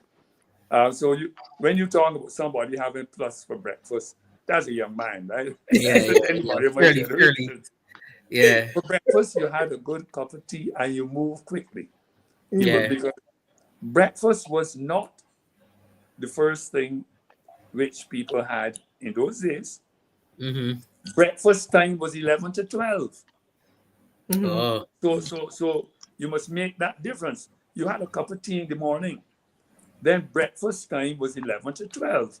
As a matter of fact, there was a joke which people would share on boys who had large feet. And you would ask what size shoe he's wearing. And you would just say breakfast time. So it's 11 to 12. You heard people who worked in the agricultural sector. They would say we carrying so and so breakfast, not lunch. Later on, the name lunch came into place, and it was so that breakfast is a big meal, which we are not accustomed to, a fairly sizable meal, and then lunch, which is another meal, and dinner, and so on. But breakfast was not the first big meal for people of my generation. You had a cup of tea, and that's it. This tea was cocoa tea, coffee tea, or green tea? All called tea. Or green tea. Cocoa tea, chocolate tea, green tea. You would refer to it as well sometimes. Or I hear you talking about chocolate tea, but you mean Bournvita, right? No. Not that chocolate. Ovaltine. Milo. Ovaltine and Milo was something else. But there was a chocolate thing which people made. You bought this thing in a block. Yes. Yeah. Raw chocolate. It was greasy. Raw chocolate. It was really greasy. Very, very greasy. Very, very greasy. Yes. That's the real thing. That's where the song came from, really. Dark cocoa tea. Do we still get that? The last time of course. in the 80s in Grenada. Okay. I brought home some. I was in Grenada, and I brought home some, which became available. But I've not seen it since then. I think if you go in Subtle Street, you might see some of the people in there selling. Okay. Of those same people those vendors from the islands. Yes. Yes. Going around. Yes, in the market, in the not the Fairchild Street, that downtown. I would love just to want to get take some of just 1 minute to welcome our comrade leader, political leader. And our the other thorn among the roses. This is Thorn by name now. That's good. I am Thorn by Thank you. nature, but Thorn by name. So welcome, Comrade Thorn, and it's a pleasure to have Thanks, Comrade you in Dwayne. this edition. Yes. We're And just Merry talking. Christmas to everyone, especially Merry Sue. Christmas, Mr. Thorne. And we want Ralph, and we wanted to see some snow. We do have snow, but we didn't show it to Hal, you. But we have lots of snow Hal, today. Hal would tell you that the program is not complete for West Indian unless he sees some snow. That's right, man. And the Marhola at Bentley isn't even available now for you to get something. Precisely. Oh, my.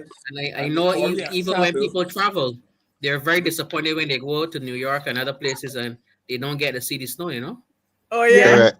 Yeah. Of well, course. if you travel for Christmas, you must see snow. Oh, Yes. wow. Yes. And, Yeah. and Hal was telling you that we put down marl Yeah. Right. Yeah. or sand. Or yeah.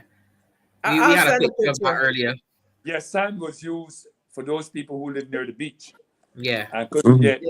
That was access Sue's to quarries experience. to get marl. But the real thing was Yeah. the marl. Yeah. Yeah. And So- Rose was sharing with us earlier about the gravel that came off of the coral as well. A mix with Yeah. the sand. Yeah. Yeah. Interesting That was experiences. So now, brother Thorn, we're discussing your Christmas meal, the breakfast.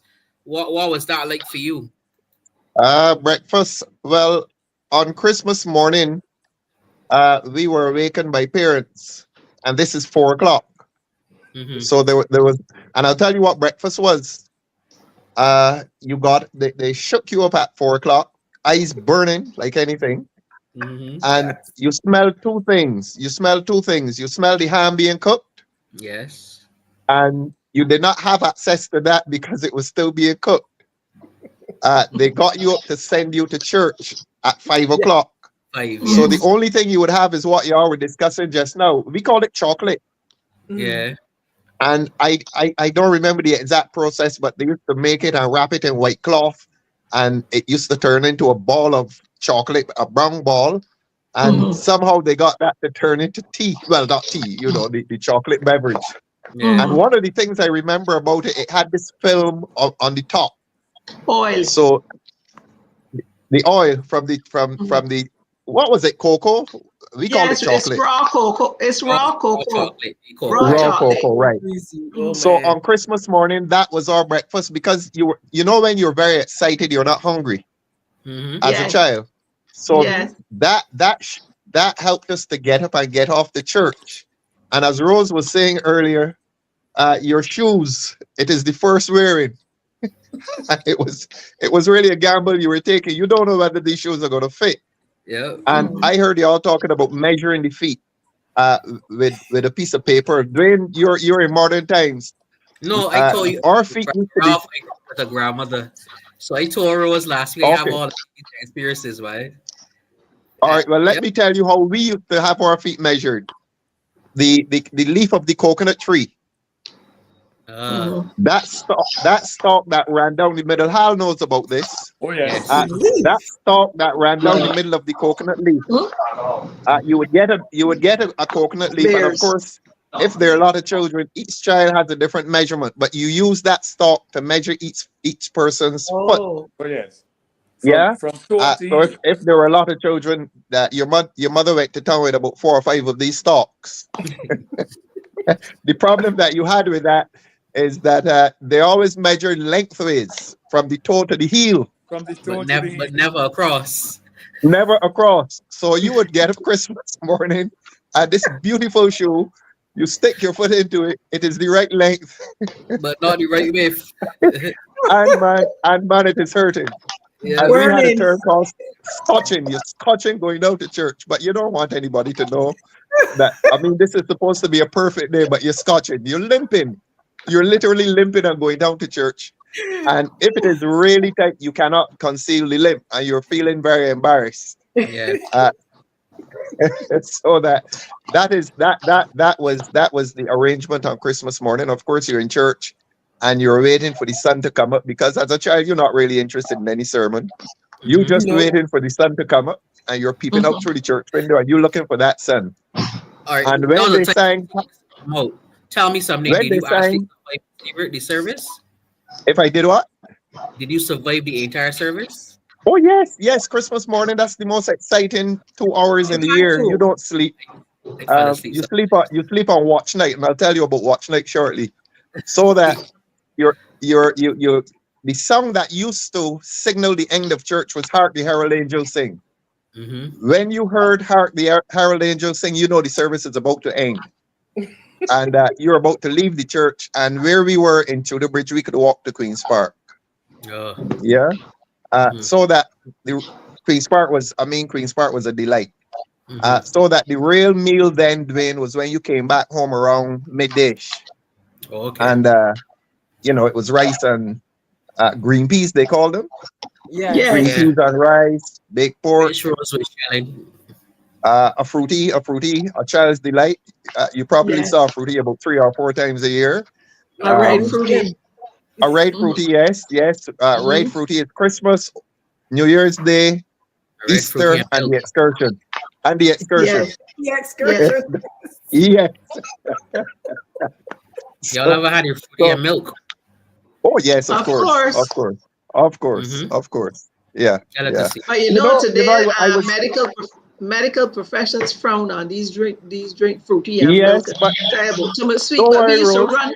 We used to run We about used a to run it lot. off. We Yeah. used to run Yes. it off. So we Yeah. ran Yes. off everything. But I I wanted to comment. mm-hmm. Everybody talked about the church, and Christmas was a religious festival. I mean, it was secular and so on in many Yes. aspects, but it was religious. A lot of the Yes. expressions were secular, but it revolved around the church, and I found it so interesting uh, Mhm. how Hal put it. Hal said he identified the various churches, but then he said the parish church Mm-hmm. without Mhm. identifying it as Anglican, and that said so much to me about Yes. how Barbadians perceive their religious institutions, that there was a social hierarchy. And I can confess to you that as a pilgrim holiness at the time, everybody in Barbados felt that the Anglican Church was the ultimate in religious expression. And Yes. Mm-hmm. there was Hal calling it the parish church. He didn't say the Anglican Church, he said the parish church. And the Yeah. truth is, Hal, as you are aware, the Anglican Church was the church of the state. The state church. And it was the state church. disestablished only in 1969. So you are correct, but there was this social hierarchy. And when you went to school, the boys who went to the Anglican church, there was a sense of superiority about them. In fact, one of the most prestigious experiences among young boys was to be walking the street on evenings, going to a church or to choir practice with his gong, his choir gong over his Yes. arm. Okay. Man, and Yes. when he is going down the street with this gong over his arm, he is an aloof character. People are looking at him with admiration because Hal Yes. will tell you to get into the cathedral or St. Mary's or one of the Anglican church choirs was a big thing. Oh, Yeah. yes. You know, Don't forget they about had that. lines of people. Oh yes, that was a major that There was there was a lot of there was a social waiting prestige list. attached. There Yes, there was was a waiting list. And you know, Hal, I went to church and panel, I went to church a few days ago, and we were lamenting the average age. I would say which one, but the average age of, well, the youngest person in the choir was probably about 70. Seven And Oh. zero. yes, Wow. Yes. yes, that is not seven that is not That. zero. unusual. That is not Yeah, unusual. the phenomenon of the choir boy, a Mm-hmm. boy 11, 12, before his voice cracks, as we say. Mm-hmm. That was the most prestigious event, or one of the more prestigious events in a young boy's life, to be called a choir boy. And of Actually, course, when Ralph, I did sorry, tell David that the song that we play at the beginning, the Sicilian Singers Christmas Carol, my first yes, memory Yes. of that song was at Yes. Queen's College, where Vera hmm Parrish was our deputy principal, and he started a boys' choir, and we sang uh-huh. that song, and that was my This is first memory was actually singing it. this is the Christmas. husband's Queen's College or the real Queen's College. The husband's one. Yeah, the husband's one. I'm fairly youngish. Oh, There are people in Barbados who will tell you, Dwayne, that's not the real Queen's College. Yeah, well, The that's my real queen. Queen's College was a girls' school. That's right. In town. During the town. summer In town. temporary of my In my town. solid son. Yeah, Yes, yeah, yes, yeah. that's We right. went to That's school right. to be at school the same year. Yeah, Yeah, yeah. that's very But interesting, man. yeah, but Christmas was, I mean, there was nothing like it. And as I told Sue when I came on, I said it in a very light-hearted way. It was a winter festival in the Caribbean, Mm. so that we had to simulate wintry conditions. And as I said, we went for the sand, we went for the marl to put around the house, and cards coming from the United States or England, a Christmas card coming from relatives, and that was kept. Those cards were kept. Oh, for years, for years. For Somebody years, sends you a for card, years. and Yeah, grandparents tended to uh, pull a string put from some one corner of the room to something. the other Mm. or A hang of across, cards. and the cards Yeah, were hung on that string. displayed. Our Yeah, style, we had something called a center table, and our Uh-huh. cards were arranged on that oh, center table under the vase. So you had the vase resting on Yes. the cards, Yes, and yes. every year the pile got higher and higher because you look, old people did not throw away anything. correct. And Mm. that card from England or America was a precious commodity. Yeah. And Especially when of it course, loaded, When it had pungs in it. it came loaded. oh Yes. yes, oh, well, that always came. That Yeah, always came with it. yeah. I One's hear life Ralph is improved talking considerably about, after that card came. Ralph talked about the center table, but I wonder if that center table was Yes. made of mahogany, because in our Oh household, yes, yes, we yes, had yes. mahogany Mahogany, furniture, mahogany, and it used to mahogany. be, we used to have it polished, not spray with how Yes. they're doing it now. We No. had a man called Leo who used to do it with a French ball Uh-huh. and, French polish. varnish, French Yeah. varnish. polish. Hmm. And let me The tell you something, mahogany. when them chairs varnish, no man can sit down in them till Christmas Day. That's right. Sit And down Rose, or touch you them. have to tell young Dwayne that the process of polishing those chairs started at the beginning of this Christmas vacation, so that Yes. about a week before Christmas, about 2 weeks actually, in some extreme cases, you had to sandpaper it. Yeah. Yeah. So you Yes. sandpaper, Sandpaper, yes, you had yes. to sandpaper, yeah, yeah, Mhm. and varnish and polish and so on, and the Andre smell of it, taught Oh me. Lord. That smell. Yes. That yes. And the smell. And when smell you of the came back, Congolian. yeah, Yes. oh yes, the And Congolian, paint. yes, yes. Yeah, the paint, the Congolian and varnish. Yes. Yes, all the smells of Christmas, all the smells of Christmas, and of course the ham. You always the ham was always the most delightful of the Of smells. course. And And in Yes. and in the villages, you can smell the scent of the hams wafting through the Oh yes, atmosphere. The Yes. ham and cakes sweet Yes. bread, and the Yes. sweet ham and sweet bread. bread. Oh, and I wanted to ask Sue something though. I Uh-huh. wanted to ask Sue about the experience, having the Barbadian experience in Christmas, and then what must have been a fairly dramatic change in your first experience in the United States. What was that like? Yeah, As a cultural dramatic shock, is I a suppose. yeah, dramatic is a good word to use because it is very muted here. Yes, Is because of course Thanksgiving is much more celebrated than yes. Christmas I heard in many respects. But your first one, Sue, was yes, in which city? Your first Christmas. New York. Which city It were was you in? in New it York, was in right. Brooklyn, New York. Yeah, that was the first one, and I it wanted was you to it tell was us about that first one. it was really sad because like Uh-huh. I just could not understand. It was just so different. Like even looking out of the apartment window on Christmas, How old like were you? How old were you? I can't tell you.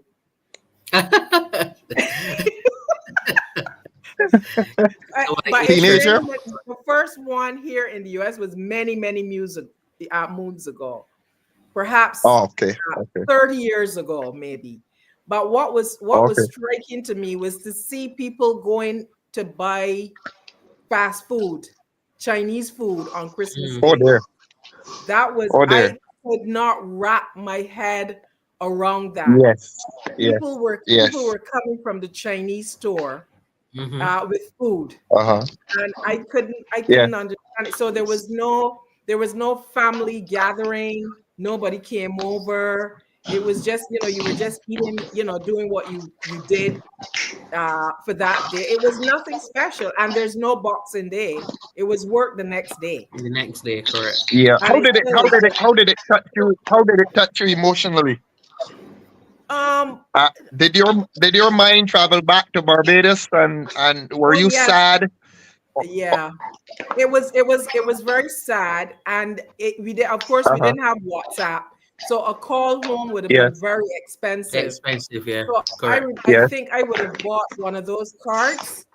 It was a card that you would. I think it was $10 or $20, and you talk the whole $20 out, Yeah. but it would only You give can you like confess 10 to us minutes. whether you cried. Did you I cry, did. Sue? I did. Yeah, you can I confess. did. You can confess. I confess. I confess here tonight that I did Uh, cry.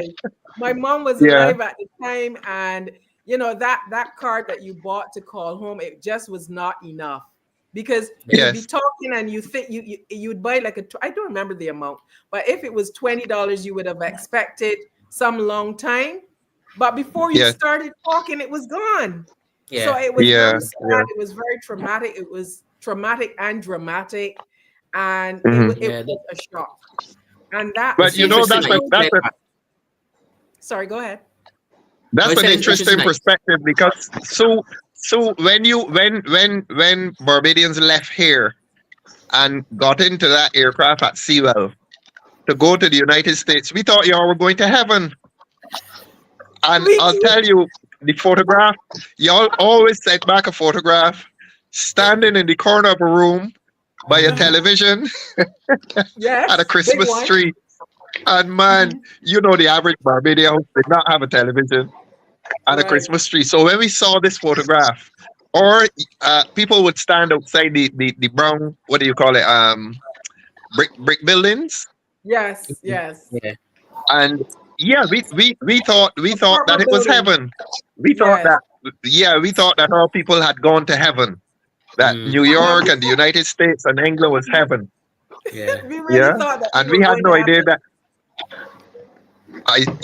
yeah. But we had no idea you were shedding tears on Christmas morning. Yes, we were. Many of us. We were Yeah, shedding a tear. yeah, And yeah, and then yeah. to top it off, it was beastly cold. So you were also studying Oh, the sun that you left. Yeah, yeah, but so we wanted some cold down here. at least some snow so we can make some Yeah, snowmen, always right? greener, And grass always I, greener on the other side. well, I'll tell you. Hal would tell you this as well, and probably Rose. A lot of the clothes that were sent back were fairly thick Oh yes, from the United States. but it was even worse. It was Right, because even it worse depends on when you if the clothes bought came them, and from if you were England. buying the clothes. Sorry, if you were buying the clothes in October or November, that's what you had. Those were the only options. They would be kind of thicker. But it was worse if the Yes, clothes came from England Mm, because yes. there would be that all wool thing, hmm and Mhm. they would also have a lining. Oh my Yes, Yes, goodness. I So had yeah, so but shoes. it was considered very fashionable, or you were the height of fashion if you had these clothes from England or America because you stood out. People could look at you and say, "Oh, he get them from over and away." oh Moving yes, oh away. yes, he had somebody over in a way. Yes, he got somebody over and away. Well, as a matter of fact, before I would have moved to the US, I remember Yes. when our neighbors had moved to the Hmm. US. This would have been like many years before he would have gone away. And when they came Yeah. back, we would stand up in the road and watch them, and watch what they had on and watch what they wore. Oh I yeah. mean, it was a thing of beauty when we saw these Yes. people who came back from over and away. Yeah, Yes. Yes. It was quite special, actually. yeah. You know, at the beginning of the show, guys, we were. Well, I was lamenting that I didn't have a tree in my house in my background. I saw Rose had her nice tree, and Sue had her nice tree. Who has a So very that's beautiful one? Yes. a very beautiful one, Thank both you. of them. So I just wanted that to be our next discussion point. I know Rose mentioned that in her memory, they didn't have lights back then. But tell me for you, when did a tree enter into your life? Was it in childhood? and a tree on the inside of the house, because we know some people decorate their trees on the outside as well. But tell us about your That's experience with Christmas trees. that's My me or Sue? Everybody. Oh, okay. I'll my go. experience, Ladies first. my experience with the Christmas tree would have started when according to my mother, started keeping house when I had my first child. Then I bought into this idea of Christmas tree for them. So my children would be accustomed seeing a Christmas tree in the house with me. That tradition started with me. So even now, my daughter, she says to make herself happy, she puts up the Christmas tree in October. So the Christmas tree is up and she turns on the lights in October. I see Sue putting her thumb. She knows why she's putting her thumb. She says she's not taking down her March also. But as I don't bother with the Christmas. I am not decorating no tree. So whoever wants a tree, they're free to put it up anytime. I like to enjoy it too. I enjoy looking at it. But it is an art putting up a Christmas tree. Because and then I'm going to get back to that. I'm going to get back to that because I was telling Sue before we started also about the fact that it has become a science now. Yes. So it's no longer putting up, because when I put up trees back as a youngster, I told Sue that we had the same decorations for about 5 or 6 years. And then all of a sudden it became color coded. Everything now is about color scheme, and it must match the curtains. Oh, and yes. it must match the bed sheets. So it's a whole new thing, huh? But what about you, Sue? I start if I could have gotten a tree in August, I would get it. But I absolutely love Christmas. I just love Christmas. And so we go to the Christmas tree farm and we get a tree in November. Okay. And I pretty much will not take it down except forced by my husband in February or March. I'm trying to push it. But yeah, February, March, and it's still there. And it's the real tree, and I just love it. And yes, we do scent of the pine. Pardon? You like the scent of the pine? Yes, I like that. I like that. I like the scent of the pine. How much did you pay for your tree? That would be interesting. That's why you don't have a real tree. I have a kind of false tree, because the price of real trees here, $400, probably more. Size, 6 feet, 6 foot high. Yeah, it could be. About that. Okay. So with the Christmas tree farm, you can any size. You can get it from like maybe $45, any size. Wow. Any size, small or 6 feet, 7 feet. Or you can get some. You can go to other farms and they're like $75, $90, but any size. If you go to a regular, like the supermarkets would sell them, they have so many different types. You can range from $25 for a small real tree to $299 for a cathedral tree. Nah. But the cathedral, of course, would be like perhaps outdoor, 9 feet, 10 feet even. What about you, Comrade Hal? Well, a Christmas tree only became something known to me. And way in adulthood, the nearest thing as a boy growing up to a Christmas tree that we saw was a branch of a casuarina or a branch of a cherry tree. Cherry tree made an excellent Christmas tree. And the important thing about it was the lights which you put on it. So as you got a casuarina branch, there was a house in our village that always had a very big casuarina branch. And that formed the Christmas tree with some lights and so on. But Christmas trees, as you started to raise families and children like to see the lights and the thing on the tree.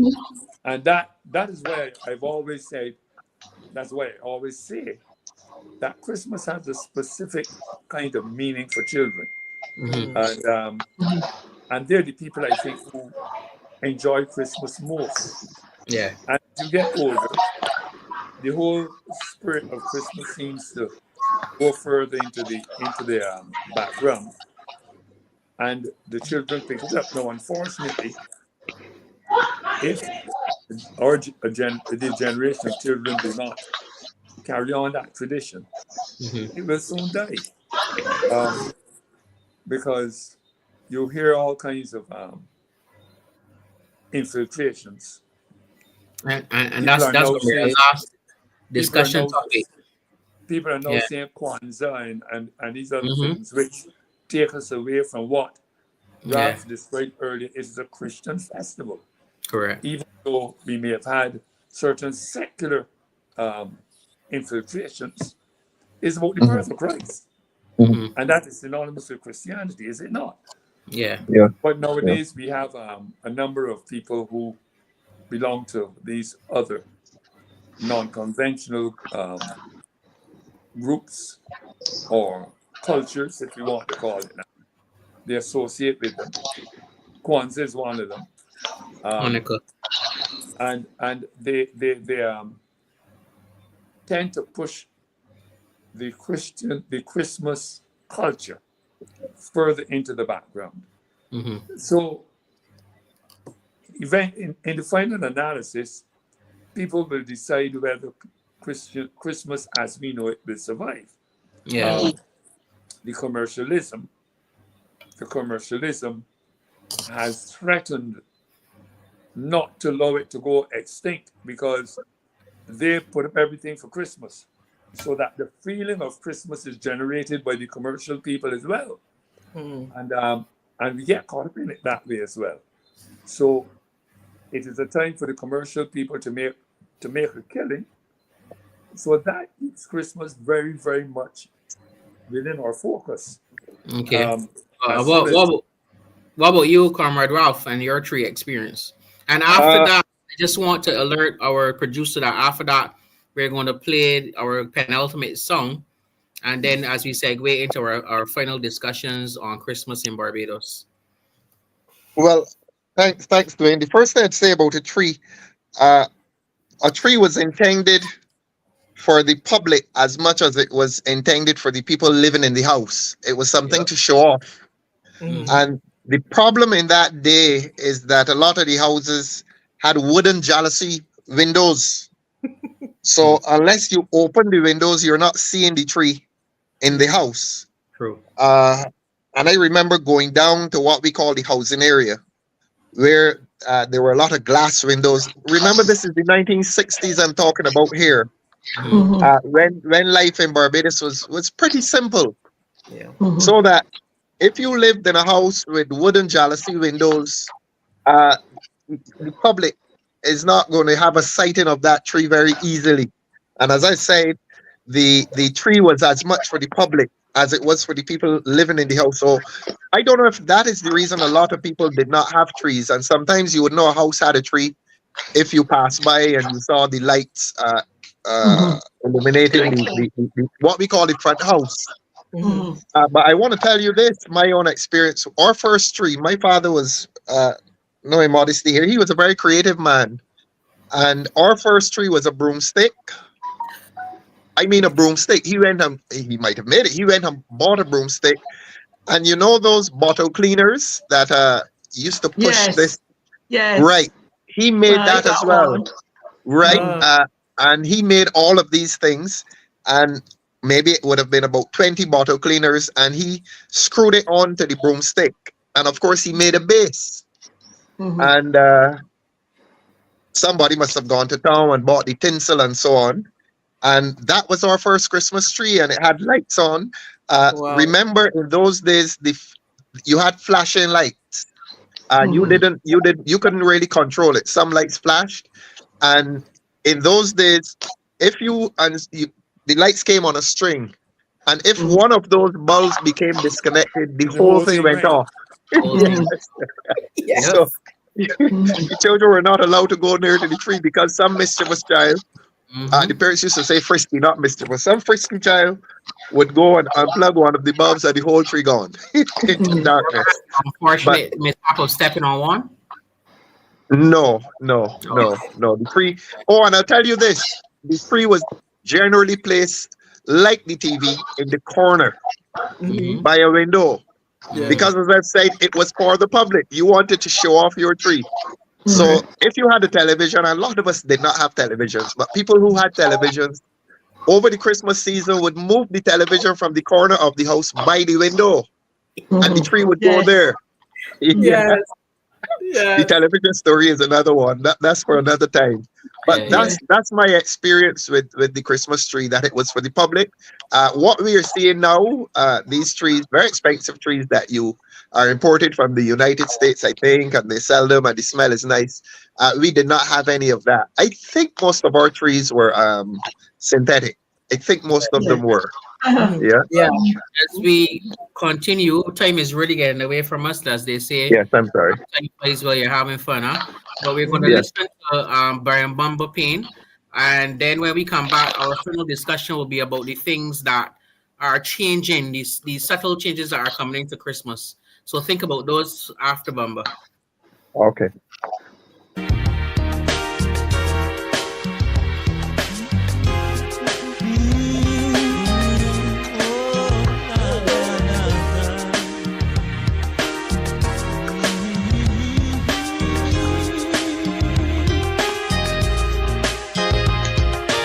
Why can't this Christmas feeling go on?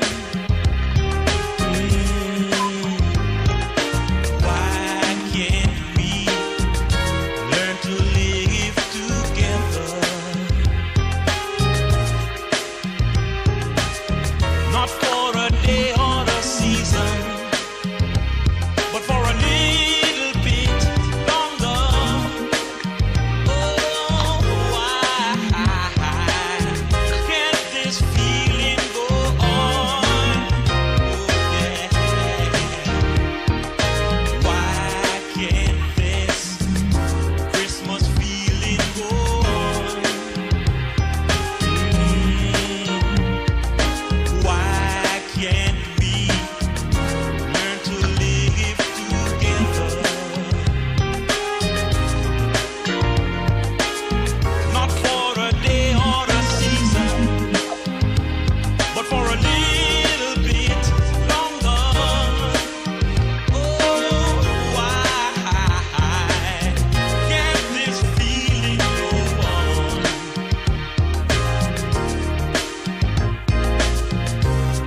I woke up this morning, I saw everything different. There were ribbons hanging from ceilings, and everywhere people giving greetings. I heard a voice say, "Merry Christmas and a prosperous New Year." So ask me, why can't this Christmas feeling go on? Tell me, why can't we learn to live together? Not for a day or a season, but for a little bit longer. Oh, why can't this feeling go on?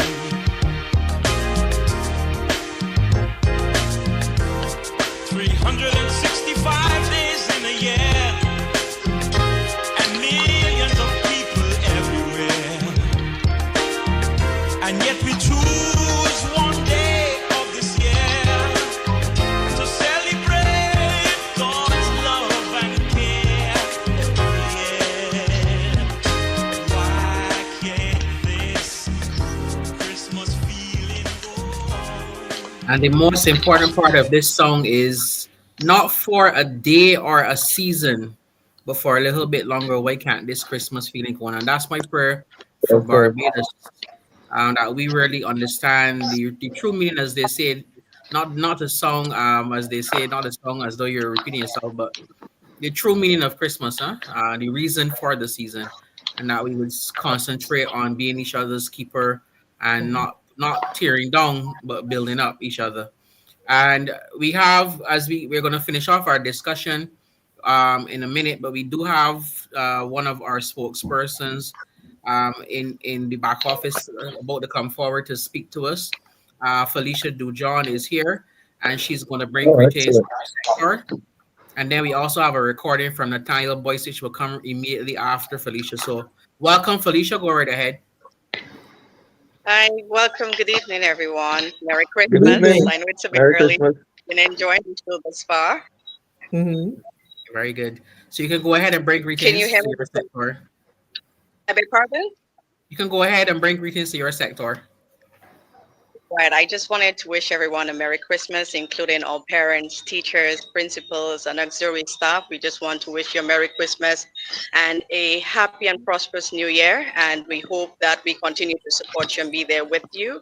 I'm actually at church at this moment. The children are singing carols at this moment. So Awesome. I need to hurry back. We should be starting very soon.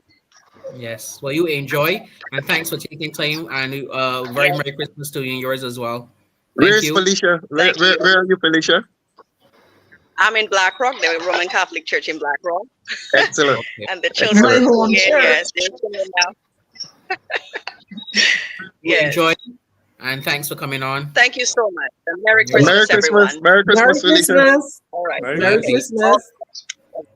Okay. So we have a recording from Nathaniel Boyce, another one of our spokespersons. So we'll have that, and then we'll From the continue our DLP discussion. spokesman for industry, innovation, science, and technology. Season's greetings from the DLP spokesman for industry, innovation, science, and technology. Dear valued stakeholders, as the year draws to a close, reflect on the remarkable achievements the DLP we have shared together. Your dedication and collaboration have been an integral part to the strides made within our sectors of industry, innovation, science, and technology. As we reflect on the year gone by, we extend our heartfelt gratitude for your unwavering support and collaboration. Your commitment to progress in the fields of industry, innovation, science, and technology have been invaluable. On behalf of the DLP, I extend our warmest wishes for a Merry Christmas to you and your loved ones. May this festive season bring you peace, joy, and fulfillment. Looking ahead, we are hoping for opportunities in the new year for those who need it most.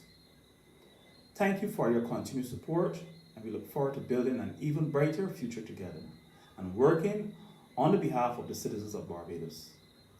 Thank you. And thank you as well, Brother Nathaniel. And thanks to Felicia Dujon. I really appreciate you taking the time out, both of you, to come in and share with our listeners and our viewers. And as we wrap up, we're going to have a final discussion, and I'm going to give each of you an opportunity, or each of us an opportunity to wish Barbados Merry Christmas. And we're going to end with with our comrade leader, because the prime minister always speaks last, huh? So because nobody speaks after the prime minister, so we're gonna give our prime minister the chance to speak last. Hear, hear. But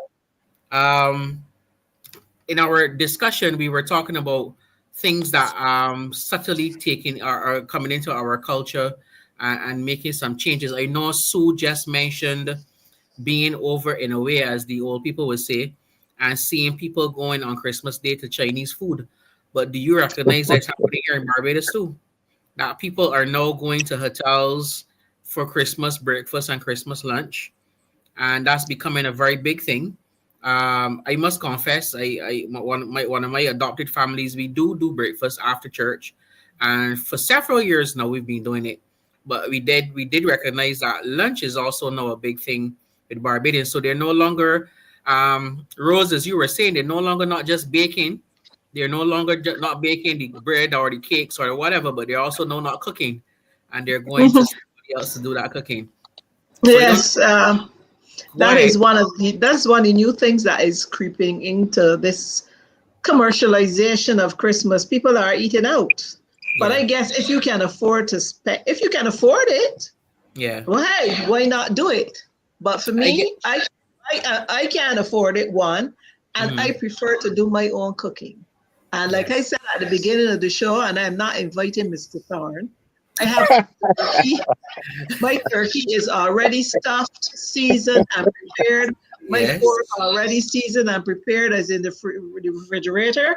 I will get up at 2 tomorrow morning and light up my oven and put my meat to start to cook slowly. At So what time, Rose? Ralph and What time is that?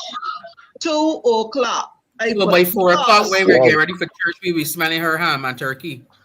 my ham is Yes. finished already. Yes. But when you see 12:30 tomorrow afternoon, I want to be sitting down with my green peas and rice, baked pork, baked turkey, my vegetables, a Ain't that nice you? Ain't No that you? jug. No in jug jug. me. Right. No, I don't do jug. I've never done it, but I love Okay. to eat it. So, Okay. and I will eat him my green peas that I shell, and my Yes. fingers still sore. Yes. Yes. Yes. Yes. We saw that. We saw that. Yes. So yeah, people like to go out and eat, but that is not my thing. I don't like eating out. I find too the excuse. Well, I use the word excuse in quotation marks, but some people say too that preparing for Christmas is quite a strenuous thing, huh? So lots Uh, of them. I know lots of people who prepare. I said this is the most anticipated day of the year, and people prepare for it so long in advance that when the day comes, most of them end up sleeping through the entire day. Don't oh, recognize it. I heard that, but that doesn't Yeah. happen with me. I But prepare my stuff and I'm ready for tomorrow. Good But stuff. Dwayne, I think that the well, for me, all the preparation, well, up here, we don't do the pulling down of the house because Mhm. that just wouldn't work. Yeah. We don't Yeah. do the pulling down of the house and and all of that and scrubbing and cleaning. But that was Mhm. the whole beauty of the whole thing.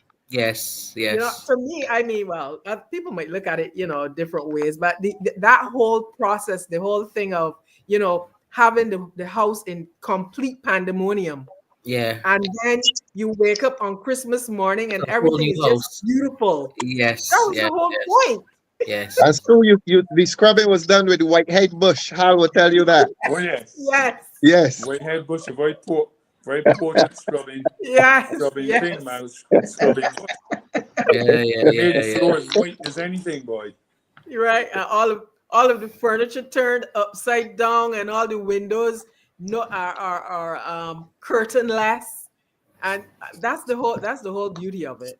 Okay. So But time is the again. big change is eating It out. is Yeah. Yeah. And as you guys well, mentioned, the different foci on like Hanukkah and those different things as Yes. well. Yeah. Yeah. And Mhm. Kwanzaa. Kwanzaa. Yeah. Yes. Mhm. As again, time is against us. We have just about 2 minutes Yes. left, and I Right. want to. For me, I'm going to start, and then we're going to go to Rose, and then we go to Sue, then we go to Comrade Hal, and then we let the Comrade leader say his well wishes, and we'll wrap up there. And then we'll have our final song, Mr. Director.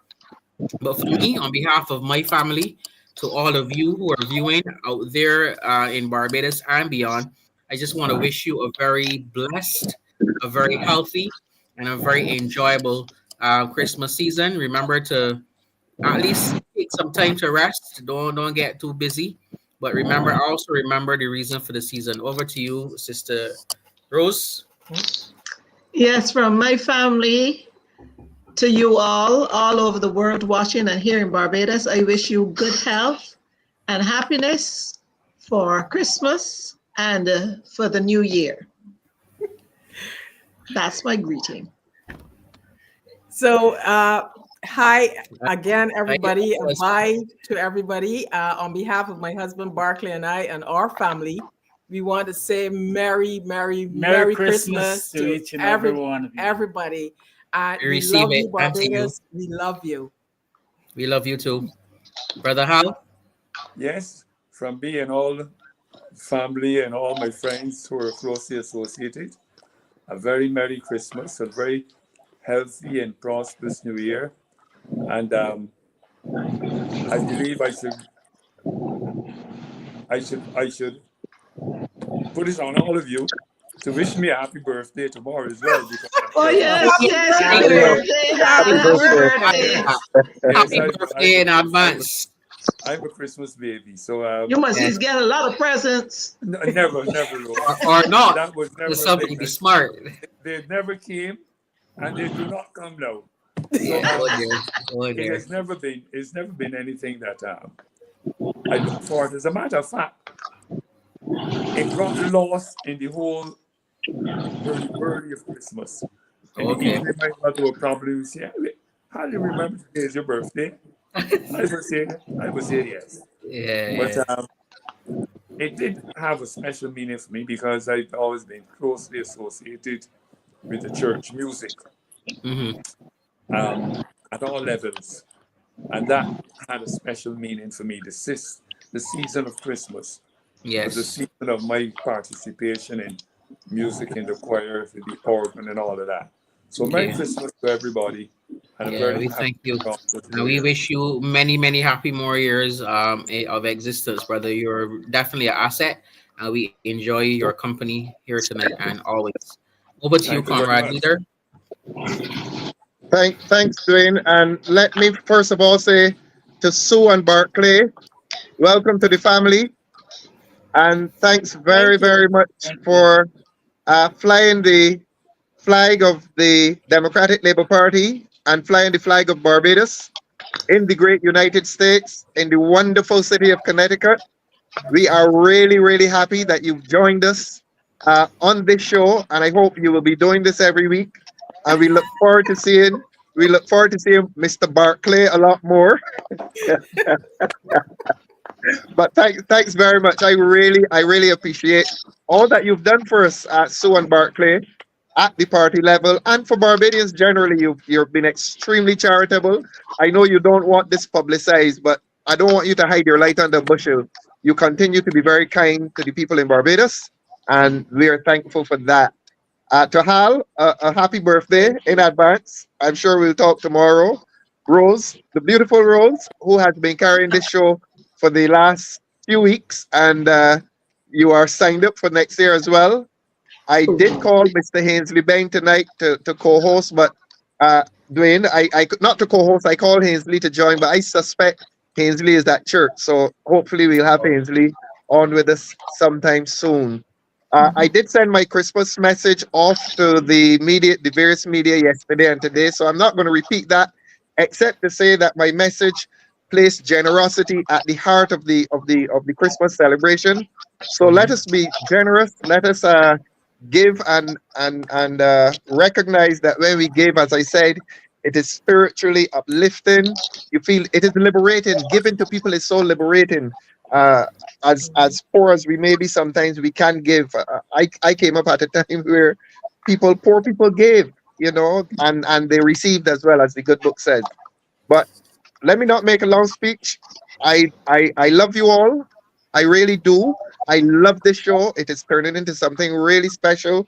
I want to say a special hello to Marcia Weeks, Marcia and Dave, who have been very accommodating to us. Marcia and Dave, love you loads, and love all the DLP family. Love all Barbadians, and let us go into 2025.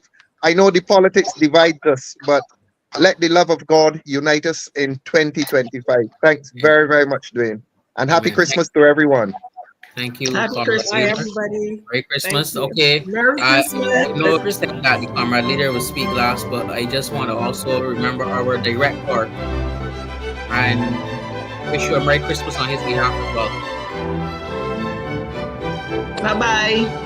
Bye. Bye-bye. Hey.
You are watching TV on His Voices for the People.